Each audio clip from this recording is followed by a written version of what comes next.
Renforcer l'autonomie de l'Europe dans l'espace, voici l'objectif de l'ESA, l'agence spatiale européenne, dont le budget a été augmenté de 17% par rapport à 2019 lors d'une réunion ministérielle fin novembre à Paris.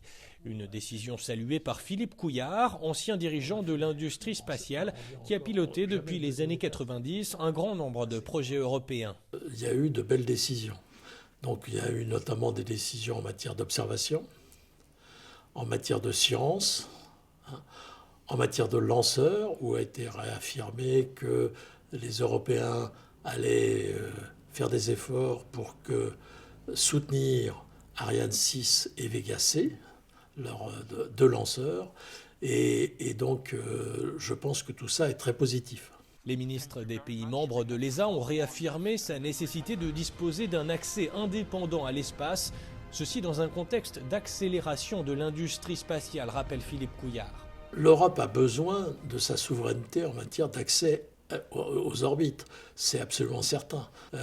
On avait fait un certain temps un satellite de télécommunication qui s'appelait Symphonie, avec les Allemands justement, et puis avec les déboires d'Europa, on n'a pas pu le lancer par un lanceur européen. On a donc demandé aux Américains de nous le lancer, et ils ont dit d'accord, à condition que vous ne fassiez pas de commerce avec.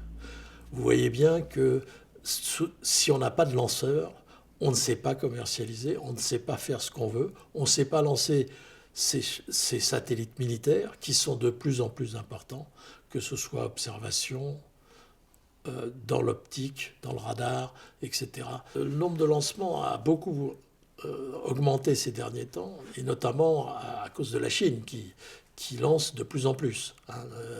Les chiffres sont impressionnants même. Mais la Chine a fait d'énormes progrès. Moi, j'ai suivi ça depuis très longtemps et c'est impressionnant. La réunion de l'ESA intervient justement alors que la Chine est sur le point d'achever la construction de sa station spatiale et que le futur de l'ISS est incertain.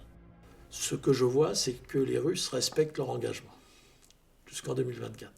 Après 2024, la question de la station est la suivante. Les Américains veulent la poursuivre jusqu'en 2030.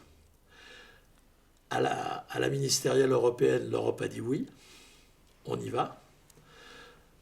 Est-ce que les Russes vont dire non? Ça, c'est une grande inconnue.